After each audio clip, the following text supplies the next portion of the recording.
শংকৰ গুৰু হৰিৰাম জয় গুৰু শংকৰ সৰ্বগুণাকৰ জাকি নাহিকে পাম তুহাৰি চৰণোপৰ এনো শতকোটি বাৰেকো কৰো প্ৰণাম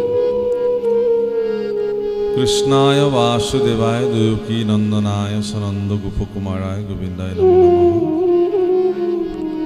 নমঃ পঙ্কজনাভায় নমঃ পঙ্কজমালিনে নমঃ পঙ্কজনেত্রায় নমস্তে পঙ্কজেন্দ্রায় वसुदेवं सुतं कृष्णं कंससानुदुर्मर्दनं देवकी हृदयानन्दं कृष्णं वन्दे जगद्गुरु हरिराम राम मूकं करोति वाचालं पङ्गुं लङ्घयति गिरिं यत्कृपातमहं वन्दे परमानन्द माधवं मोर सेवारस्थली बाभकल आइসকল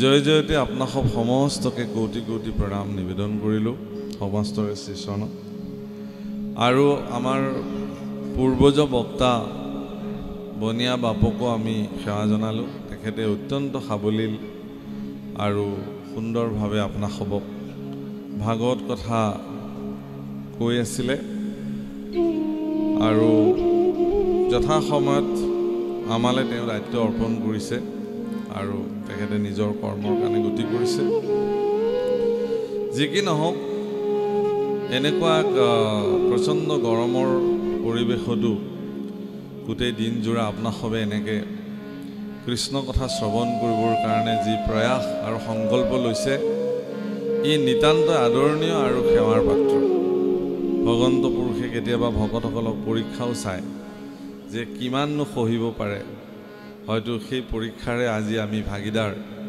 যে নহওক সকলো ঈশ্বৰৰ ইচ্ছা প্ৰকৃতিৰ সকলো নিয়ম যেহেতু স্বামী হিচাপে ভগৱন্তই পৰিচালনা কৰে এতেকে সকলো তেওঁৰে ইচ্ছা ইয়াত যি হয় ভালৰ কাৰণে হয় বুলি আমি লৈছো বাভকল আজি আমাৰ সন্মুখত আমি লৈছো একাদশ স্কন্ধৰ নিমিনৱ সিদ্ধ সম্বাদৰ এটি অধ্যায় সৰু অধ্যায়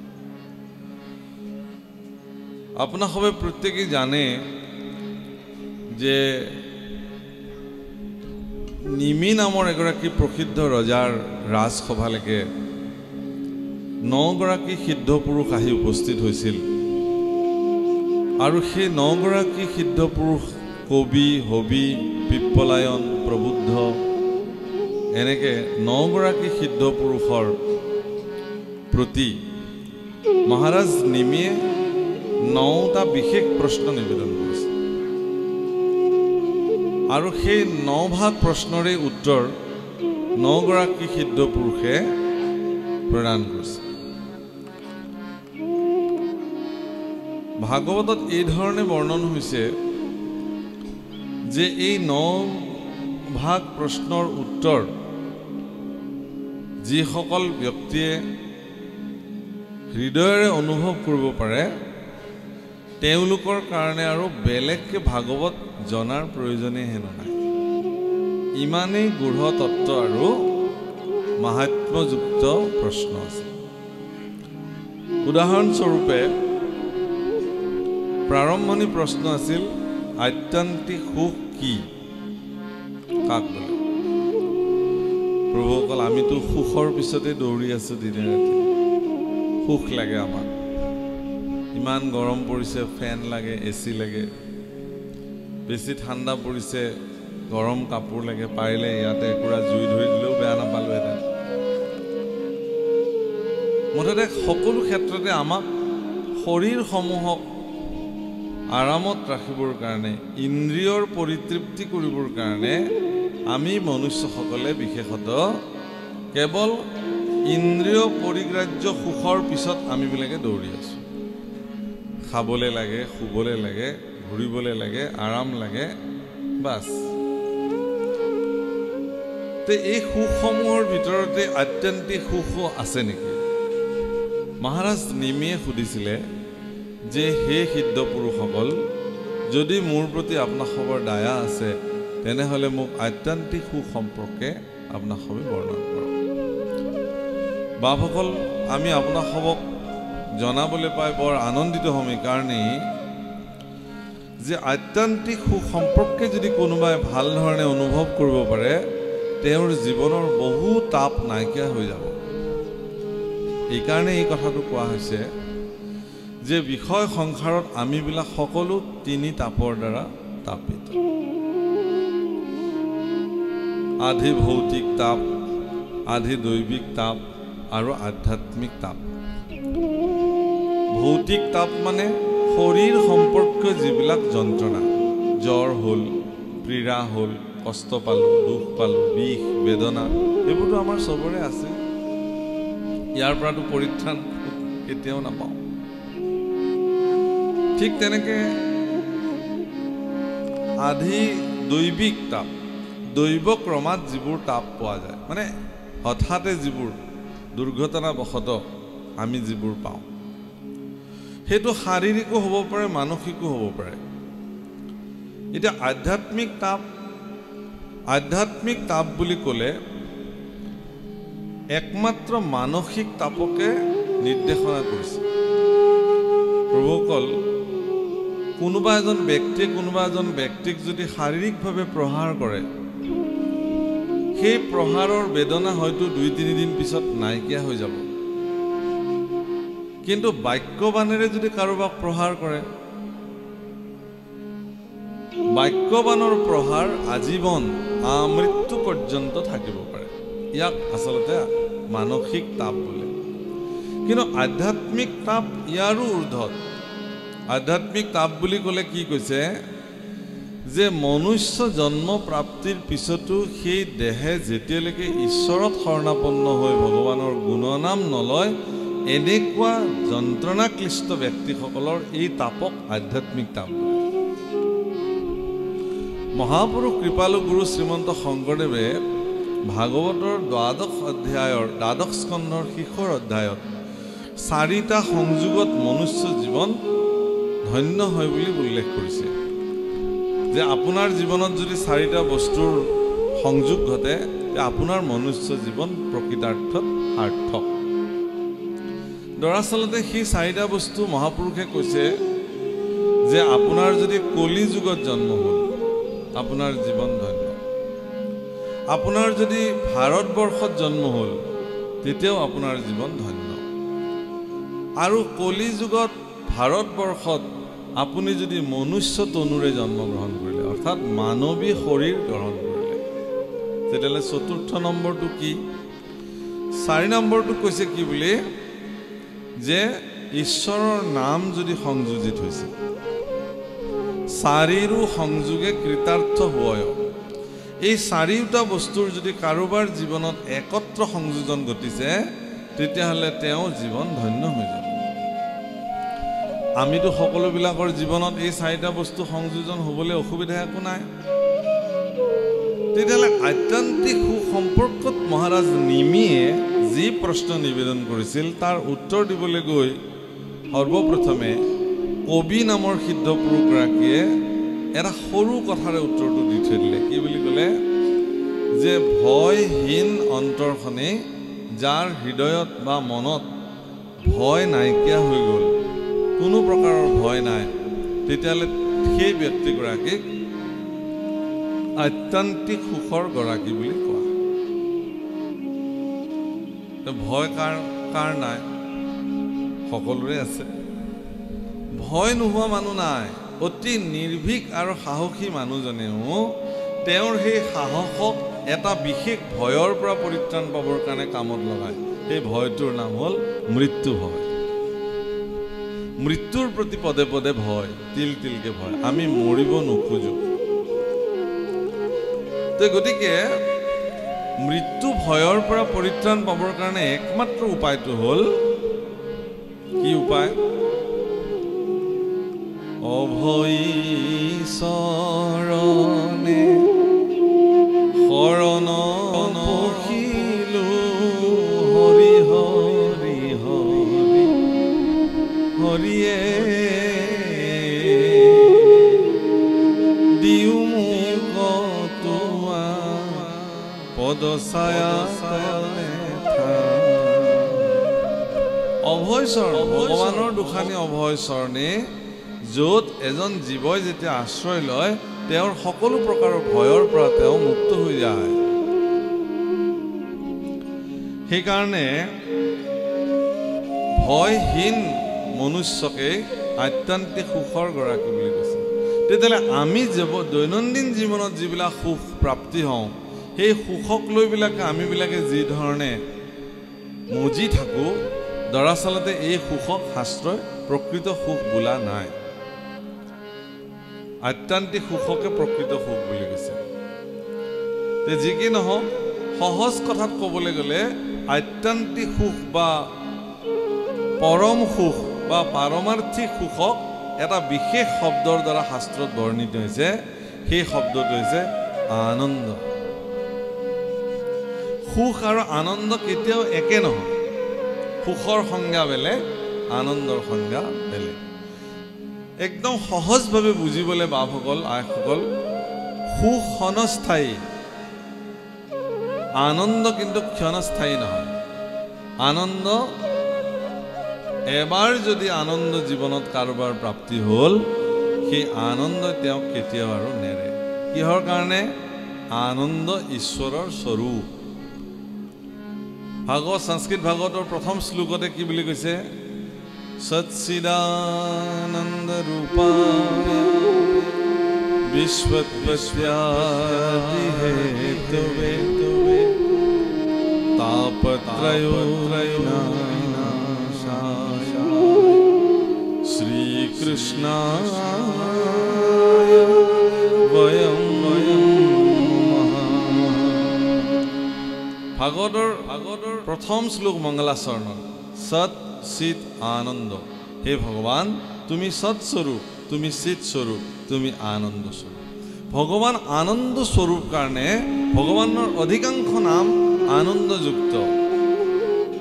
ঘনানন্দ, অচ্যুতানন্দ, সৰ্বানন্দ, নিত্যানন্দ, কেৱল আনন্দযুক্ত নামেৰে ভগৱানক জনা যায়। ভক্তসকলক আনন্দ দিছে কাৰণে দৈৱকীৰ হৃদয়ানন্দ, যশোদানন্দ, আনন্দৰ পৰিচায়ক, আনন্দৰ পৰিবাহক, আনন্দৰ স্ৰষ্টা, আনন্দৰ নিয়ন্তা, আনন্দই প্ৰভু ভগৱানৰ স্বৰূপ। বাৰু যি কি নহওক, সেই সমস্ত কথা ক'বলৈ গৈ নৱসিদ্ধই মহাৰাজ নিমিক নামৰ মহিমা সম্পৰ্কে প্ৰকট কৰিলে যে যদি কোনোবা ব্যক্তিয়ে তেওঁৰ জীৱনত নাম প্ৰাপ্তি হৈ যায়, নাম যদি তেওঁৰ জীৱনত প্ৰাপ্তি হয়, তেতিয়াহ'লে তেওঁৰ জীৱন ধন্য হৈ গ'ল। কিন্তু কবিৰ এই কথাটো কোৱাৰ আগতে তেওঁ মহাৰাজ নিমিক নিজে নিজে এটা প্ৰশ্ন কৰিছে যে হে মহাৰাজ, তুমি হয়তো এনেকুৱাকৈ ভাবিব পাৰা যে যিটো যোগীয়ে সৰ্বদা যুগত সিদ্ধ হৈ থাকে তথাপিও ভগৱানৰ একবিন্দু চৰণৰ ৰেণু পাবৰ কাৰণে সামৰ্থ্য নহয়, তে আপোনাৰ নিচিনা মোৰ নিচিনা সাধাৰণ মানে কেৱল মাত্ৰ নাম গালে আমি ভগৱানক প্ৰাপ্তি হ'মনে বাৰু? যাহে চৰণৰে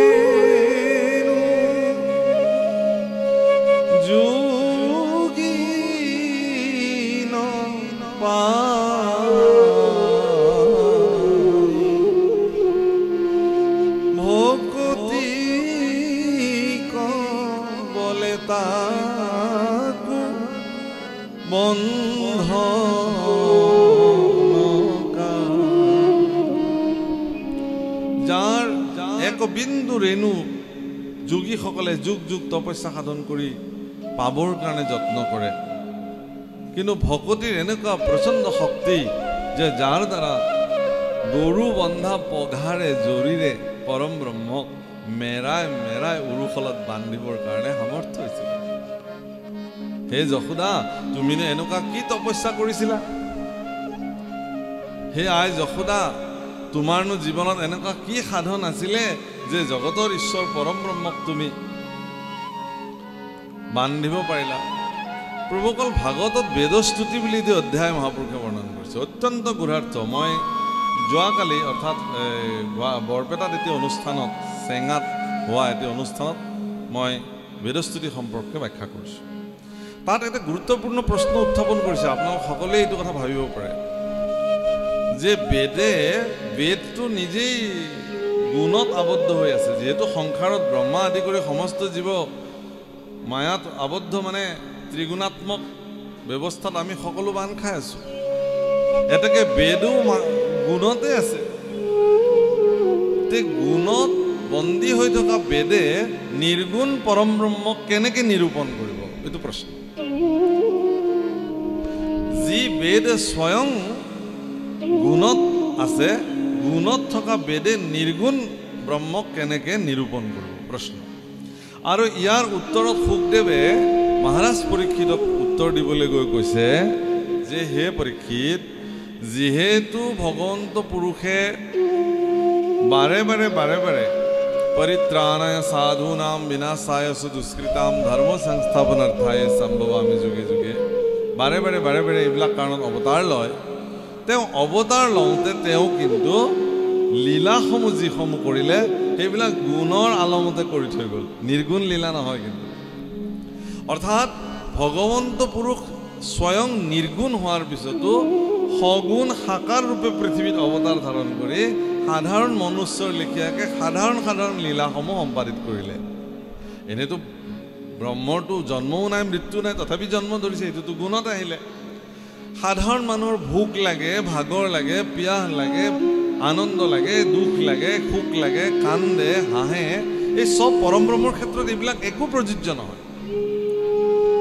পৰম ব্ৰহ্ম স্থিৰ স্থিতপ্ৰজ্ঞ, কোনো দুখে পৰম ব্ৰহ্মক স্পৰ্শ কৰিব নোৱাৰে, কোনো সুখে পৰম ব্ৰহ্মক স্পৰ্শ কৰিব নোৱাৰে, কোনো তাপ, জৰা, ব্যাধি, পীড়া, কষ্ট, ভোক, ভাগৰ, নিদ্ৰা, জাগ্ৰত, এইবিলাক একো বস্তু পৰম ব্ৰহ্মক স্পৰ্শ কৰিব নোৱাৰে। কিন্তু সেই পৰম ব্ৰহ্ম দৈৱকীনন্দন কৃষ্ণ হৈ যেতিয়া অৱতাৰ ল'লে, সাধাৰণ মানুহৰ নিচিনা তেওঁৰ টোপনি আহিছে, ভোক লাগিছে, ভাত খাইছে, কান্দিছে, হাঁহিছে, খেলিছে, গুণৰ মাধ্যমত তেওঁ সেইসমূহ লীলা কৰি থৈ গৈছে। যিহেতু পৰম ব্ৰহ্ম নিৰ্গুণ হোৱাৰ পিছতো সগুণ সাকাৰ ৰূপে লীলাসমূহ সম্পাদিত কৰিলে, সেই সগুণ সাকাৰ লীলাসমূহ নিৰূপণ কৰাত গুণত থকা বেদ কেতিয়াও অসমৰ্থ নহয়। প্ৰশ্নৰ উত্তৰ বাপ যি নহওক, সেই ভক্তসকলে ইয়াত কৈছে যে এই হৰিনাম মহাগুজ্যতম, আৰু এই গুজ্যতম হৰিনামসমূহৰ সম্পৰ্কে ক'বলৈ যাওঁতে কৈছে যে যিসকল ব্যক্তিয়ে ঈশ্বৰৰ নাম লয়, একেলগে তিনিটা কাম তেওঁৰ সম্পাদিত হৈ গৈ থাকে। ইমানলৈকে কৈছে যে একেদায়ে সিজে তাৰো তিনি প্ৰয়োজন, তিনিটা বিশেষ কাৰ্য তেওঁৰ জীৱনত প্ৰযোজ্য উল্লেখ কৰিছে। কি কৰিছে? হে ৰাম প্ৰথমে উপজে প্ৰেম লক্ষণ ভক্তি, গৃহ শৰীৰতো পাছে মিলে বীৰপতি। হে ৰাম প্ৰেমৰ আস্পদ কৃষ্ণ মূৰ্তি স্ফূৰ্তি হৈ,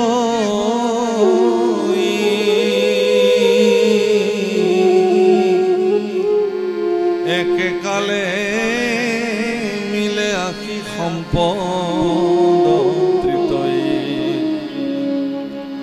ৰাম হোৱে আতিশয় ক্ষুধাত ভোজন্তে যেন মতে, সিজে তিনি প্ৰয়োজন প্ৰত্যেক গ্ৰাসতে। ৰাম হোৱে তুষ্ট দেহ পুষ্ট ক্ষুধা গুচি যাই, প্ৰেম ভকতিৰ ৰাজা শুনায় অভিপ্ৰায়। অৰ্থাৎ মহাৰাজ নিমিয়ে সিদ্ধ পুৰুষসকলে কৈছে যে তুমি কেৱল মাত্ৰ ভকতি কৰিলে নহ'ব, সেই ভকতিৰ লগত প্ৰেম যুক্ত হ'ব লাগিব। অৰ্থাৎ সপ্ৰেম ভকতিৰ দ্বাৰাহে তুমি ভগৱন্তক ভজিব পাৰিবা। তেতিয়াহ'লে সপ্ৰেম ভকতি কোনে কৰিলে? সপ্ৰেম ভকতিৰ উৎকৃষ্ট নিদৰ্শন ব্ৰজাংগনা গোপীসকলে সম্পাদিত কৰিলে। সেইকাৰণে আপোনালোকে চাব বাপসকল, মই কেতিয়াবা এইবোৰ কথা ভাবিলে মোৰ চকু পানী ওলায়, মই ৰ'ব নোৱাৰা হৈ যাওঁ। যেতিয়া নিজৰ দায়িত্ব আৰু কৰ্তব্যৰ কাৰণে ভগৱান কৃষ্ণ কংসক বধ কৰিবৰ কাৰণে অক্ৰূৰৰ ৰথত ৰাতিতে গুচি গ'ল মথুৰালে। ৰাতিপুৱা সাৰ পাই উঠি ব্ৰজাংগনা গোপীবিলাকে চিঞৰি চিঞৰি কান্দিছে যে আমাৰ প্ৰাণ কৃষ্ণক গোকুলৰ পৰা বৃন্দাবনৰ পৰা ক্ৰূৰ অক্ৰূৰে লৈ গুচি গ'ল। সেইকাৰণে গোপীসকলে সিদ্ধান্ত দিছে যে আমাৰ জীৱনত অক্ৰূৰতকৈ আৰু শত্ৰু বেলেগ কোনো নাই। প্ৰভুসকল, আপোনালোকৰ জীৱনতো এইটো কথা মনত ৰাখিব।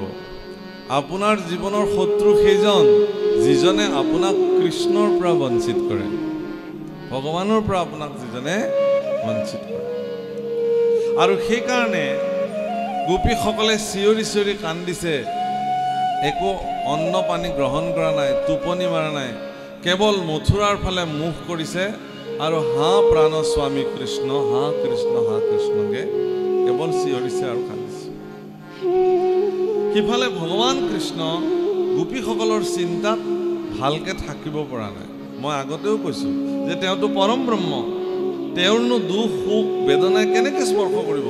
কিন্তু আচৰিত কথা যে গুণৰ সগুণ সাকাৰ ৰূপত ভগৱান আহিল কাৰণে ভক্তসকলৰ লীলাত, ভক্তসকলৰ যি দুখ, কৃষ্ণ বিৰহত গোপীসকলে যে নিশা বিনিদ্ৰ ৰজনী কটাইছে, ক্ষুধাতুৰ হৈ তেওঁ জীৱন কটাইছে, খোৱা নাই, এটোপাল পানী গ্ৰহণ নকৰাকৈ যে কান্দিছে কৃষ্ণৰ নামত, এই বাৰ্তা হৃদয়ৰে গৈ ভগৱান কৃষ্ণৰ তাতে সমীপত গৈছে। আৰু ভগৱান কৃষ্ণই উদ্ধৱক মাতি পেলাই কৈছে যে হে উদ্ধৱ, মই কি বুলি ক'ম তোমাক, মোৰ ক'বলৈও লাজ লাগিছে। এইবোৰ কথা মই বেলেগক ক'ম কেনেকৈ, বেলেগক ক'বলৈও মোৰ লাজ লাগিছে যে ব্ৰজৰ গোপীসকলে কি বা কৰিছে, মোৰ অবিহনে তেওঁলোকে বা কেনেকৈ জীয়াই আছে। উদ্ধৱ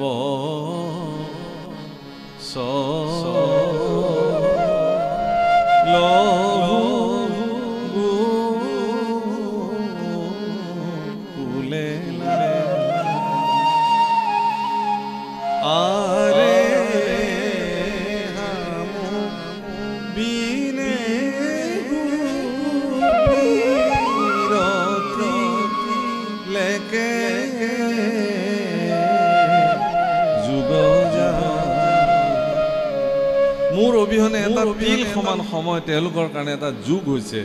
হে উদ্ধৱ, তুমি যোৱা, তুমি গৈ তেওঁলোকৰ বাৰ্তা লোৱাগে আৰু মোৰ কথা ক'বা, মই কুশলে আছোঁ আৰু তেওঁলোক কুশলে আছেনে মোক আহি ক'বা। হে উদ্ধৱ, তুমি হয়তো এনেকৈ ভাবিছা কাৰোবাৰ পত্নী নোখোৱাকৈ আছে, তোমাৰনো কি হ'ল? কাৰোবাৰ ঘৈণীয়েক টোপনি নামাৰাকৈ আছে, তোমাৰনো কি হ'ল? হে উদ্ধৱ, তুমি নাজানা কেইবা যুগৰ সম্বন্ধ তেওঁলোকৰ লগত মোৰ, তেওঁলোক মোৰ ভক্ত আৰু মই তেওঁলোকৰ ঈশ্বৰ ভগৱান। এই যে ভক্ত আৰু ভগৱানৰ মাজত যি সম্পৰ্ক, এই সম্পৰ্ক কেৱল মই আৰু ভক্তসকলে বুজি পায়, বেলেগে নাজানে। তুমিও বুজিবা, অকণমান মন কৰা। উদ্ধৱ গুচি আহিছে আৰু সেই সপ্ৰেম ভকতিৰ বান্ধনত গোপীসকলে যিধৰণে ভগৱানক ভজনা কৰিছে তাৰ তাৎপৰ্য উদ্ধৱে উপলব্ধি কৰিছে গোপীসকলৰ শ্ৰীমুখে যেতিয়া কৃষ্ণৰ বিৰহ গীত তেওঁ শুনিছে।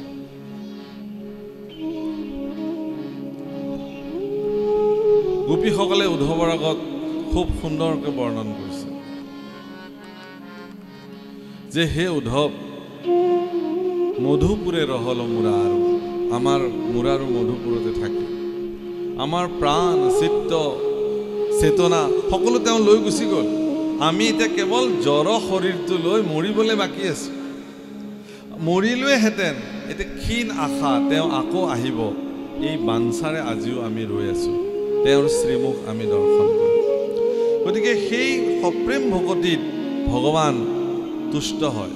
যেনেকৈ ক্ষুধাতুৰ নৰে অন্ন খোৱাৰ লগে লগে 1 নম্বৰতে তেওঁৰ ভোক গুচি যায়, 2 নম্বৰতে তেওঁৰ সোৱাদ প্ৰাপ্ত হয়, 3 নম্বৰতে তেওঁৰ শৰীৰ পুষ্ট হয়, ঠিক তদ্ৰূপ সপ্ৰেম ভকতিৰ দ্বাৰা ঈশ্বৰৰ নাম লোৱা বাপসকল আইসকলৰ জীৱনতো 3টা বিশেষ সম্পত্তি প্ৰাপ্ত হয় বুলি ইয়াত উল্লেখ কৰিছে।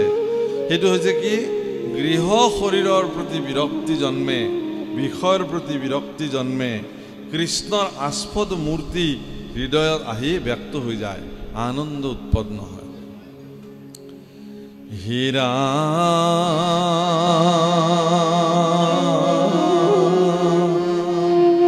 প্ৰেম ভাবে হিমতে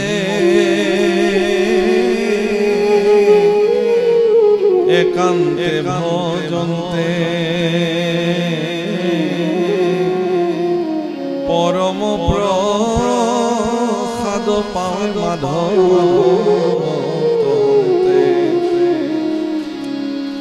হীৰা বিৰক্তি ভক্তি সৰমহাজ্ঞান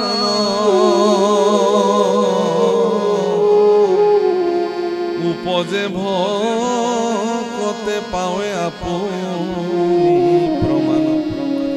বিৰকতি, ভকতি আৰু ঈশ্বৰ মহাজ্ঞান, এই তিনিটা বস্তু ভকতৰ নিজে নিজে সৃষ্টি হয় আৰু ভকতে এইবোৰ গম পায়। এই জীৱনৰ শ্ৰেষ্ঠ সম্পত্তি প্ৰভুসকল। বিষয়ৰ প্ৰতি বিৰক্তি, ঈশ্বৰৰ প্ৰতি একান্ত ভকতি আৰু ঈশ্বৰ সম্বন্ধীয় মহাজ্ঞান ভক্তসকলৰ জীৱনত প্ৰাপ্তি হয়। এই সম্পত্তিক যদি প্ৰাপ্ত হ'ল, তেওঁ পৃথিৱীৰ আটাইতকৈ শ্ৰেষ্ঠ সম্পত্তিশালী ব্যক্তি হিচাপে বিবেচিত হয়। আপোনাৰ বেংকত কিমান ধন আছে, আপোনাৰ স্থাৱৰ অস্থাৱৰ সম্পত্তি কিমান আছে, সেই গণনাৰ দ্বাৰা এজন ব্যক্তিক সম্পত্তিশালী হিচাপে শাস্ত্ৰই বিবেচনা কৰা নাই। আধ্যাত্মিক জগতে এগৰাকী ব্যক্তিক সম্পত্তিশালী ব্যক্তি হিচাপে বিবেচনা কৰিছে যে তেওঁৰ কৃষ্ণৰ আস্পদ মূৰ্তি হৃদয়ত তেওঁৰ অংকন হয়নে নহয়। দেৱৰ্ষি নাৰদ বেদব্যাসৰ ওচৰলৈকে যেতিয়া আহিছিল, বেদব্যাস সেই সময়ত মতিভ্ৰম অৱস্থাত আছিল। ব্ৰহ্মজ্ঞান চিন্তন্ত নাহিকে সুখ, ব্ৰহ্মজ্ঞান চিন্তা কৰিছে তথাপি তেওঁৰ সুখ নাই। কি কৰোঁ কি নকৰোঁ তেওঁ নিজেই বুজা নাই। আৰু সেই সময়ত দেৱৰ্ষি নাৰদ আহি সেই স্থানত উপস্থিত হৈছে। ও হাতে দিব বিনা যন্ত্ৰ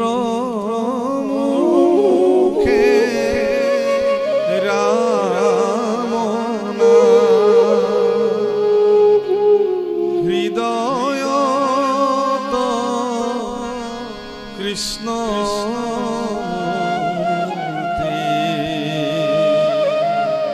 স্ফূৰ্তি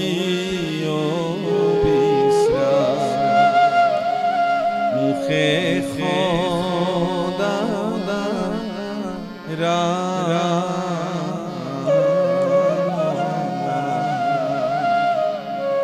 ভাগৱত শাস্ত্ৰৰ প্ৰাৰম্ভণিত মহাপুৰুষ কৃপাল গুৰুজনাই দেৱৰ্ষি নাৰদৰ উপস্থাপন কৰিছে কিমান গভীৰভাৱে। এনেকুৱা এটা পৰিৱেশ আৰু বাতাবৰণত দেৱৰ্ষি নাৰদক উপস্থাপন কৰিছে প্ৰথম স্কন্ধৰ প্ৰথম অধ্যায়তে নাৰদ ব্যাস সম্বাদত, যে এনেকুৱা এটা পৰিৱেশত এজন পগলা অৱস্থাত মানুহ, চঞ্চল মানুহ, মতিভ্ৰম হোৱা মানুহ, অস্থিৰ ব্যক্তি এগৰাকীৰ সন্মুখত দেৱৰ্ষি নাৰদ ভব্য গব্য ধীৰ স্থিৰ আনন্দময় মূৰ্তিৰে দেৱৰ্ষি নাৰদ উপস্থাপন হৈছে। তেওঁৰ আশ্ৰমত আহি দেৱৰ্ষি নাৰদ উপস্থিত হৈছে। কি কৃষ্ণৰ মূৰ্তি স্ফূৰ্তি, স্ফূৰ্তি অবিশ্ৰাম, আনন্দ আৰু আনন্দ। কেনে কি আনন্দ? বিষয় আনন্দ নহয়, কৃষ্ণানন্দ সুখত আনন্দিত। কাৰণ তেওঁৰ হৃদয়ত কৃষ্ণ মূৰ্তি এনেধৰণে স্ফূৰ্ত হৈ আছে যাৰ কাৰণে তেওঁ আনন্দিত হৈ থাকে সৰ্বদা। নাৰায়ণ নাৰায়ণ, ইমান ধুনীয়াকৈ শব্দ উচ্চাৰণ কৰে, নাৰায়ণ। এই চাৰিওটা শব্দত চাৰিওখন বেদ ধ্বনিত হৈ গৈ থাকে। দেৱৰ্ষি নাৰদৰ শ্ৰীমুখে নাৰায়ণ উচ্চাৰণ আৰু সাধাৰণ মানুহৰ শ্ৰীমুখে নাৰায়ণ উচ্চাৰণৰ মাজত পাৰ্থক্য আছে।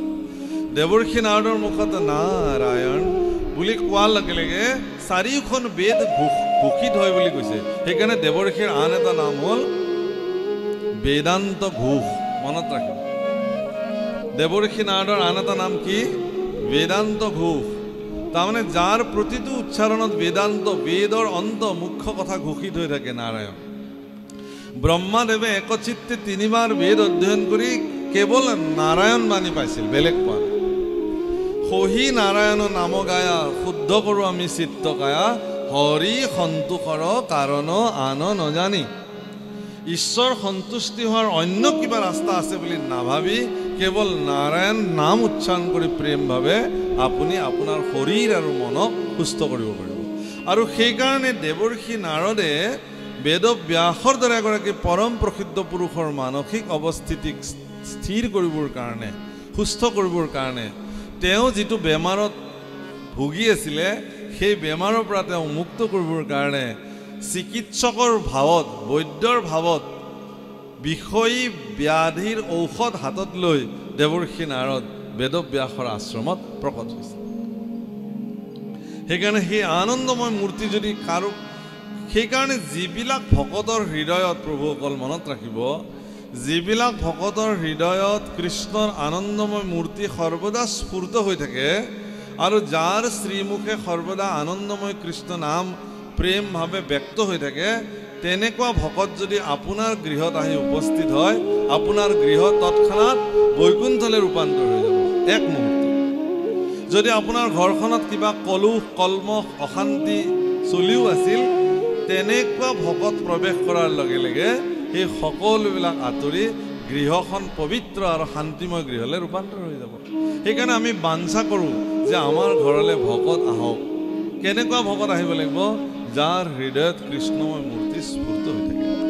কিন্তু যদি কাৰোবাৰ হৃদয়ত কৃষ্ণময় মূৰ্তি স্ফুৰ্তই নহয়, মুখেৰে যদি তেওঁৰ কৃষ্ণ নামটো কেৱল ওলাব লাগে কাৰণে ওলায়, তাত কোনো মধুৰতা নাই, তাত কোনো আন্তৰিকতা নাই, তেনেকুৱা ভকতে আপোনাৰ বাতাবৰণ শুদ্ধ কৰিব পাৰিব জানো? প্ৰভুসকল কীৰ্তনত মহাপুৰুষে উল্লেখ কৰিছে, তাৰ বায়ু পাপ সমস্ত হৰে, অৰ্থাৎ কৃষ্ণৰ একান্ত সমৰ্পিত ভক্তসকলে যি স্থানত তেওঁলোকৰ নিশ্বাস এৰি দিয়ে, সেই নিশ্বাসেও বায়ুমণ্ডল হেনো পৰিশুদ্ধ কৰিব পাৰে। ইমান সামৰ্থ্য এজন কৃষ্ণ, বহুত ডাঙৰ কথা। সেইকাৰণে কৈছে ইয়াত, সেইকাৰণে গতিকে সেই ভকতসকল কোন, কেনেকুৱা, সেই ভক্তসকলৰ লক্ষণ আজি নিমিনৱ সিদ্ধ সংবাদত বৰ্ণনা কৰিছে।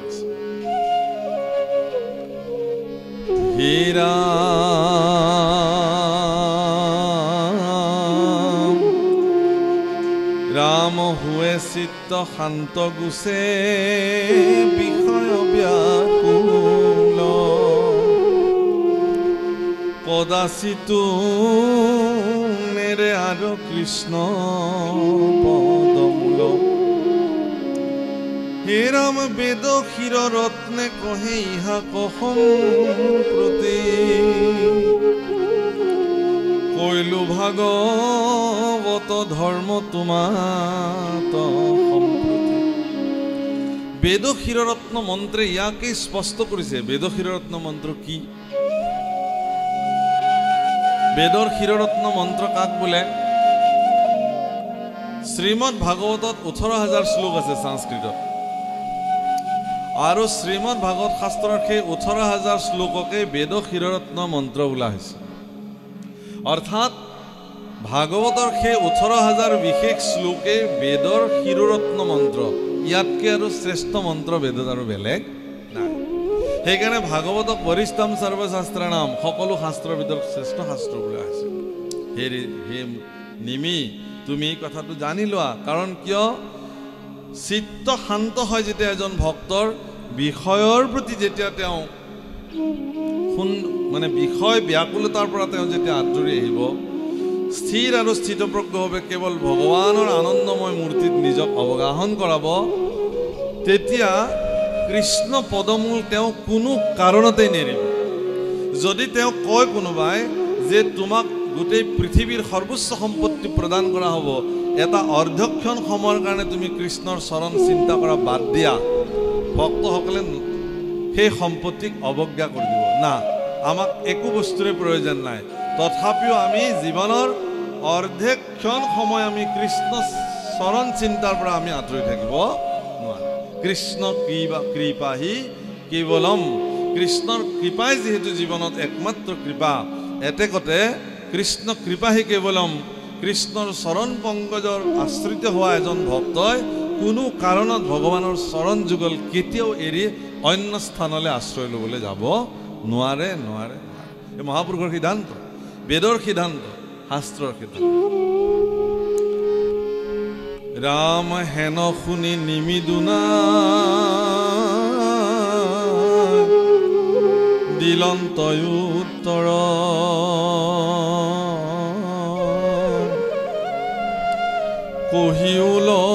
কহিউলক্ষণ আৱে মহাভকতৰ হে ৰাম ভকতৰ কোন ধৰ্ম কিবা প্ৰৱৰ্তন কোনোবা স্বভাৱে ভক্তে কি বোলে বচন আমাৰ মাজত খুব এটা ডাঙৰ সন্দেহ চলি থাকে এখেত ভকত হয়নে নহয় তেখেত ভকত হয়নে নহয় আমুক তেখেতকো মাতিছে নেকি বোলে হয় তেখেত ভকত হয় জানো প্ৰশ্ন এতিয়া কোনে ক'ব বা কাৰ পৰা আমি এতিয়া প্ৰমাণ পত্ৰ লৈ আহিম যে চাওক মোৰ এই চাৰ্টিফিকেট আছে মই ভকত হয় আপুনি চাপ প্ৰমাণ লাগে তামোলৰ গছত চুৰ উঠিলে চুৰক ধৰা পেলালে হাতে লুটে তামোল গছৰ পৰা জাপ মাৰি নামি পেলাই পকেটৰ পৰা চাৰ্টিফিকেটত উলিয়াই দেখাইছে চাওক মোৰ ডক্টৰৰ চাৰ্টিফিকেট আছে মোৰ ভৰি ভঙা গতিকে মই কেনেকৈ তামোল গছত উঠিম এতিয়া আপুনি মোক প্ৰমাণিত কৰিব নোৱাৰে চুৰ বুলি কিন্তু ভকতৰ ক্ষেত্ৰত কি কৰিব এতিয়া আপুনি নিমি ৰজাৰ মনতো সেই একেই প্ৰশ্ন সৃষ্টি হ'ল তেতিয়াহ'লে এই ভকত যি ভকতৰ কথা আপোনালোকে মোক ক'লে যে কোনো কাৰণত বিষয় ব্যাকুলতাত নাথাকি কৃষ্ণৰ চৰণ চিন্তা নকৰাকৈ অৰ্ধেক সময় থাকিব নোৱাৰা এই ভক্তবিলাকৰ স্বৰূপাৰ্থত এওঁলোকৰ লক্ষণ কি এওঁলোকৰ স্বভাৱ কি এওঁলোকৰ স্বভাৱ কি এওঁলোকৰ লক্ষণ কি এওঁলোকে কেনেধৰণৰ কথা কয় প্ৰভুকল্পৰ ডাঙৰ প্ৰশ্ন এতিয়া একদম পানী পানী হৈ যাব গাখীৰ গাখীৰ হৈ যাব নিমি ৰজাৰ আগত ভক্তৰ লক্ষণ বৰ্ণন কৰিব আপুনি মাত্ৰ কোনোবা এইবিলাক ভকতৰ লক্ষণত পৰে নে নপৰে এইটো চাব যোৱাটো কিন্তু অপৰাধ হ'ব আজি চাই ল'ম ভাগৱতত ভকতৰ লক্ষণ আমুকে নিজকে বহুত ভকত বুলি কৈ থাকে এই লক্ষণকেইটাত তেওঁ পৰে নে নপৰে চাই ল'ম বুলি এনেকুৱা ভুল নকৰিব আপুনি সেইবোৰ লক্ষণৰ মাজত আছেনে নাই সেইটোহে অনুধাৱন কৰি যাব তাকেহে নিজক চাই যাওক এতিয়া বৰ্ণন হ'ব চাব ভকতৰ লক্ষণ স্বৰূপাৰ্থ হে ৰাম হৰি কমনত স্মৰি বুলন্ত ৰাজাক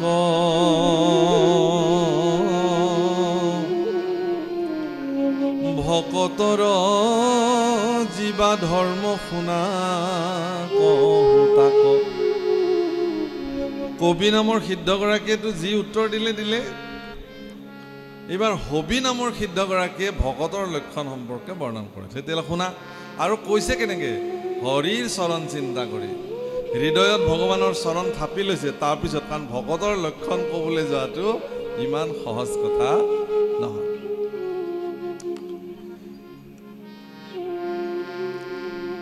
হীৰা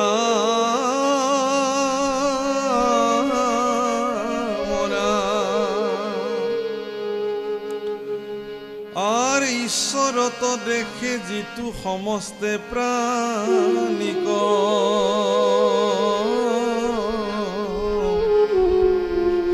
প্ৰাণী সমস্তটো দেখে ঈশ্বৰ মূৰ্তিক এক নম্বৰ হিসাব কৰি যাব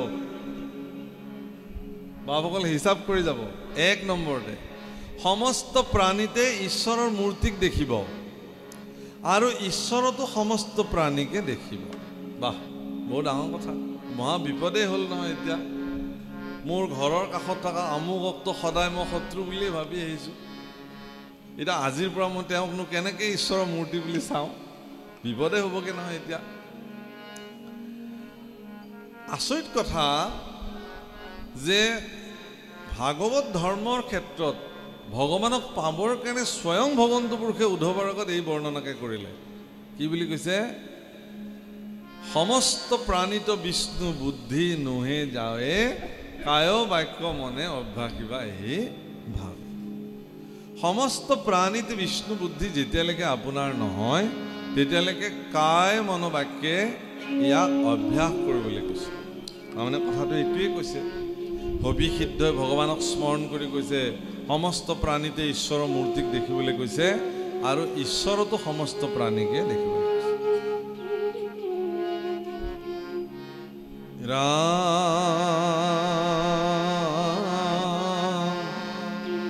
সমস্ত ঐশ্বৰ্যব্যাপী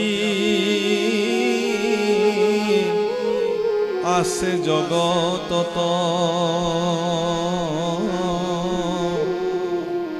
হেন যিটো দেখে সিটো মহাভাগৱত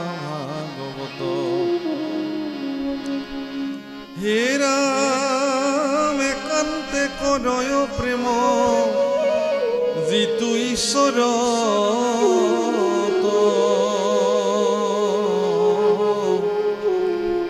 মৈত্ৰতায়া সৰে হৰি ভকত ভগত প্ৰভুকল বহুত জটিলৰ পৰা জটিল পৰ্যায় ইমানখিনি বাৰু নিয়ম মাফিকভাৱে আমি পালন কৰিব পাৰিম জানো প্ৰশ্ন আৰম্ভ হ'লে কি যে সমস্ত প্ৰাণীতে ঈশ্বৰৰ মূৰ্তিক দেখিব লাগিব সমস্ত প্ৰাণীতে ঈশ্বৰক দেখিব লাগিব আকৌ সমস্ত ঐশ্বৰ্যব্যাপী ঈশ্বৰ জগতত পৰিব্যাপ্ত হৈ আছে ঐশ্বৰ্যব্যাপী বুলি ক'লে প্ৰভু অকল ধূলি কণিকাও বাচি যোৱা নাই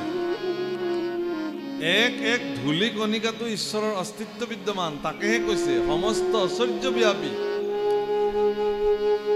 ধূলি মাটিও ঈশ্বৰৰ ঐশ্বৰ্যই হয় নহ'লে জগতখন সুন্দৰ কেনেকৈ হ'ব যিবিলাক প্ৰাণীক আমি কি কামৰ কাৰণে ভগৱানে এইবিলাকক জন্ম দিছিল বুলি ভাবোঁ সেই প্ৰাণীটিও যিটো দায়িত্ব পালন কৰি আছে পৃথিৱীত সেইটো দায়িত্ব আপুনি মই পালন কৰিব পৰা নাই গতিকে ঈশ্বৰে সকলো জীৱকেই নিজৰ নিজৰ দায়িত্ব আৰু কৰ্তব্য নিৰ্বাহন কৰিবৰ কাৰণে জগতলৈ প্ৰেৰণ কৰিছে আৰু তেওঁলোকে নিজৰ নিজৰ দায়িত্ব পালন কৰি জগতখন লৈ গৈ আছে আগবঢ়াই এতেকে সমস্ত ঐশ্বৰ্যতে ঈশ্বৰৰ মহিমা দেখাটো এজন ভক্তৰ চৰিত্ৰ প্ৰধান আকৌ কৈছে একান্তে কৰয় প্ৰেম যিটো ঈশ্বৰত মৈত্ৰতা আচৰে হৰি ভকত শবত ঈশ্বৰৰ প্ৰতি যি ধৰণৰ প্ৰেম আমিতো ভগৱানক প্ৰেম কৰোঁ ভাল পাওঁ ঠিক তেনেকে ভগৱানক ভাল পোৱা অন্যান্য ভক্তসকলকো আপুনি সৰ্বদা মিত্ৰতা আচৰণেৰে আচৰণ কৰিব লাগিব তেওঁলোকক বৈৰিতা আচৰণ আপুনি কৰিব নোৱাৰে সেইকাৰণে নাম অপৰাধৰ যি 10 লক্ষণ আছে সেই 10 লক্ষণৰ ভিতৰত প্ৰথম লক্ষণটোৱে হ'ল ভকতক নিন্দয় অধম জানিবা নামৰ দ্ৰোহী পৰম কোনো ভকতক কোনো ভকতে নিন্দা কৰিব নোৱাৰিব প্ৰভু অকল ভকত বুলি নহয় ভকত এইকাৰণে ভকত শব্দ মহাপুৰুষে ব্যৱহাৰ কৰিলে যে আপুনিতো আৰু নাজানে কোন ভকত হৈছে কোন হোৱা নাই গতিকে গৰু কুকুৰ শিয়াল গছ গছনি সব ঈশ্বৰৰ ভক্ত হ'ব পাৰে গতিকে সকলো প্ৰাণীৰ প্ৰতি দয়াৰ দৃষ্টি কৰুণা দৃষ্টি ভাল পোৱা প্ৰেমৰ দৃষ্টিভংগী আপোনাৰ যেতিয়ালৈকে নহয় তেতিয়ালৈকে আপুনি ভকতৰ লক্ষণত নপৰিব অদ্দেष्ट्वा সৰ্বভূতানাম মৈত্ৰেয় কৰুণা এব চ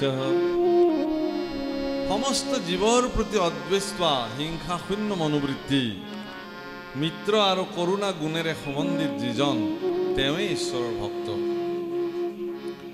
হে ৰাম অজ্ঞক কৰুণা ক্ষমা কৰে বিপক্ষত সেইজন জানিবা মধ্যম ভাগৱত ইয়াত কিন্তু ভকতসকলক ভাগৱত শব্দৰ দ্বাৰা অভিহিত কৰিছে তাৰমানে ভকতকে ভাগৱত বুলিছে তাকো ইয়াতে ভকতসকলৰ শ্ৰেণী বিভাজন কৰিছে প্ৰাকৃত ভকত, মধ্যম ভাগৱত আৰু উত্তম ভাগৱত। এতিয়া কোনবিলাক মধ্যম ভাগৱত? যিবিলাকে অজ্ঞৰ প্ৰতি কৰোণা দৃষ্টি, যিজনে নাজানে তাক কৰোণা কৰিলে আৰু বিপক্ষক ক্ষমা কৰি দিব পৰাৰ যিটো সামৰ্থ্য, যোৱা মই তোমাক ক্ষমা কৰি দিছোঁ, এইসকল বোলে মধ্যম ভাগৱতহে। হে ৰাম সেইজন নুপুজে ভক্তক মান্য নকৰে প্ৰাণিক, একে প্ৰতি মাত্ৰ আৰাধে হৰিক। হে ৰাম সেইজন জানিবা প্ৰকৃত ভকত, আৰুৰহু আছে তেহু ভক্তিৰ পথত। যে ভক্তক নুপুজে আৰু কোনো প্ৰাণীৰ প্ৰতি মান্য ব্যৱহাৰ নাই, জানিবা যে সেইজন কেৱল প্ৰতিমাত মাত্ৰ ভগৱান পূজা কৰিছে, এইজন প্ৰাকৃত ভকত। প্ৰাকৃত মানে অধম শব্দটো কোৱা নাই। প্ৰভু অকল প্ৰতিমা শব্দ বুলি ক'লে ভুল নুবুজিব আপোনালোকে। আমাৰ মহাপুৰুষ গুৰুজনাই ভাগৱতত লিখিছে, অন্য দেৱী দেৱ নকৰিবা সেও, প্ৰসাদ নাখাইবা তাৰ, মূৰ্তিক নচাইবা। এই নচাইবা শব্দৰ অৰ্থটো মই সিদিনাখন ফুলনি থানত ইয়াৰ ব্যাখ্যা কৰিছোঁ যে নেদেখিবা আৰু নচাইবা এই দুটাৰ মাজত পাৰ্থক্য আছে। দেখাটোক দৰ্শন কৰা বুলি কয়, চোৱাটোক দৃষ্টি দিয়া বুলি কেৱল। মই আপোনাক চাই আছোঁ আপুনি কেনেকুৱা কি, কিন্তু আপোনাক অন্তঃদৃষ্টিৰে মই যদি অধ্যয়ন কৰিবলৈ লওঁ সেইটো দৰ্শন কৰা বুজাব। মই আপোনাক দেখিবৰ কাৰণে যত্ন। যিহেতু সকলো ব্যক্তিক সকলো মানুহে দৰ্শন কৰিব নোৱাৰে, দৰ্শনৰ অভিলাষটো নাথাকে, কেৱল ঈশ্বৰক দৰ্শন কৰাৰ অভিলাষ দেখে। আচ্ছা, এই গুৰু আসন প্ৰতিষ্ঠা হৈ আছে, ইয়াততো ঈশ্বৰৰ মূৰ্তি নাই, ইয়াত বাংময়ী প্ৰতিমা বিদ্যমান হৈ আছে। কিন্তু সেই বাংময়ী প্ৰতিমাটো মই ইয়াত থিয় হৈ ঈশ্বৰৰ মূৰ্তিক দৰ্শন কৰিব পাৰোঁ ইচ্ছা কৰি, কাৰণ ঈশ্বৰৰ স্বৰূপাৰ্থত এটা মূৰ্তি আছে, ভজন্য মূৰ্তি আমি যিটো জানো। যিবিলাক ব্যক্তিয়ে কেৱল এই ধৰণে ঈশ্বৰৰ মূৰ্তিকহে মাত্ৰ দেখে, কিন্তু অন্যান্য জীৱৰ শৰীৰত ঈশ্বৰৰ মূৰ্তিক নেদেখে, এওঁবিলাক প্ৰাকৃত ভক্ত। অৰ্থাৎ কেৱল গুৰু আসনতে কেৱল ঈশ্বৰৰ মূৰ্তিক দৰ্শন কৰিম আৰু ক'তো নেদেখিম, এইটো হ'বই নোৱাৰে। আপোনাৰ তাতে সকলোতে ঈশ্বৰৰ ৰূপ অন্তঃদৃষ্টিৰে দেখিব পাৰিব লাগিব। এইটোক অন্তঃদৃষ্টি বোলে। আপোনাৰ নাম যদু, আপোনাৰ নাম মধু, আপোনাৰ নাম কৈলাশ, আপোনাৰ নাম কিবা, সেইটো আপোনাৰ শৰীৰৰ নাম। তেনেকুৱা শৰীৰৰ নাম সকলোৰে এটা এটা আছে। মোৰ নাম ৰিজু পাঠক, এইটো মোৰ শৰীৰটোৰ নাম, কিন্তু মোৰ আচল নামটো হ'ল আত্মা। আপোনাৰ আচল নাম আত্মা। তেতিয়াহ'লে সকলোৰে এটাই নাম, ভিতৰৰ নাম, সেইটো হ'ল আত্মা। গতিকে আত্মবৎ দৃষ্টি, এইটো হ'ল শ্ৰেষ্ঠ ভক্তসকলৰ দৃষ্টি। কিন্তু যদি নকৰে এইটো, তেতিয়াহ'লে তেওঁ প্ৰাকৃত ভকত, অধম ভক্ত হিচাপে বিবেচিত হ'ব। অৱশ্যে কি বুলি কৈছে, আৰুৰ হোৱা আছে তেহু ভক্তিৰ পথত। তেওঁ অৱশ্যে ভক্তিৰ পথত গতি কৰি আছে। আৰুৰ মানে উধাই আছে। কি বুলি কৈছে, অনুক্ৰমে উত্তম হৈবেকো সিউজন, একোমতে নহে জানা নিন্দাৰ ভাজন। তেওঁ এটা সময়ত উত্তম ভকতলৈ ৰূপান্তৰ হৈ যাব পাৰে, এতেকে তেওঁ কোনো কাৰণত নিন্দাৰ পাত্ৰ নহয়। কোনোবা এজনে ঈশ্বৰ ভজনা কৰিব নোৱাৰিলে বুলি আপুনি তেওঁক নিন্দা কৰিব, কোনোবাই আপোনাৰ নিচিনা এক ঈশ্বৰ আত্মসমৰ্পণ কৰিব পৰা নাই কাৰণে তেওঁক আপুনি নিন্দা কৰিব। ভক্তসকলৰ চৰিত্ৰত এই বস্তুটো থাকিব নোৱাৰিব। আপুনি তেওঁক দয়াৰ দৃষ্টিৰে চাব পাৰে, কৰুণাৰ দৃষ্টিৰে চাব পাৰে। হয়তো ঈশ্বৰক আপুনি প্ৰাৰ্থনা কৰিব পাৰে যে হে প্ৰভু, এই ভক্তজনক তোমাক চিনিবৰ কাৰণে শক্তি তুমি প্ৰদান কৰা। একোমতে নহয় সেইটো নিন্দাৰ ভাজন। কোনো কাৰণত আপুনি কাকো নিন্দা কৰিব নোৱাৰে। হে ৰাম ত্ৰিবিধ ভকতই হে কহিলো নৃপ,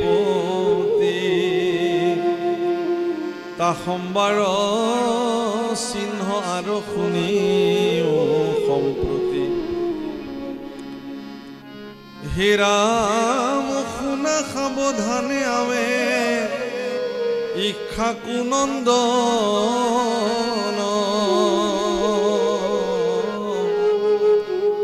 কহুৱাৰ মহাভাগৱতৰ লক্ষণ হে ইক্ষাকু নন্দন মহাৰাজ নেমি এতিয়া মই তোমাক মহাভাগৱতৰ লক্ষণ কম যাক আমি উত্তমৰ উত্তম ভক্ত বুলি কওঁ কোনবিলাক কাক উত্তম ভক্ত বোলে ইয়াৰ সংজ্ঞা মই তোমাক এতিয়া দাঙি ধৰিম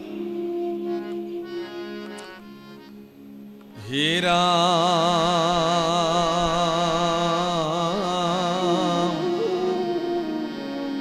আৰ কৃষ্ণকে চিন্তে যিটো নবাঞ্চে বিষয়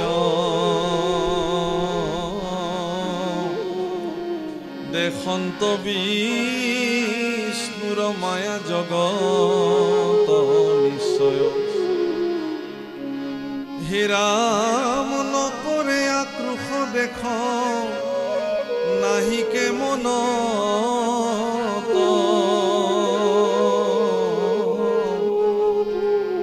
সেইজন জানিবা উত্তম ভাগৱত মূল কথা কি কৈছে উত্তম ভকতৰ প্ৰধান চৰিত্ৰ কি সমৰ্পিত চেতনা সকলো বাদ দি ভগৱানৰ চৰণত নিজকে সমৰ্পণ Yeah.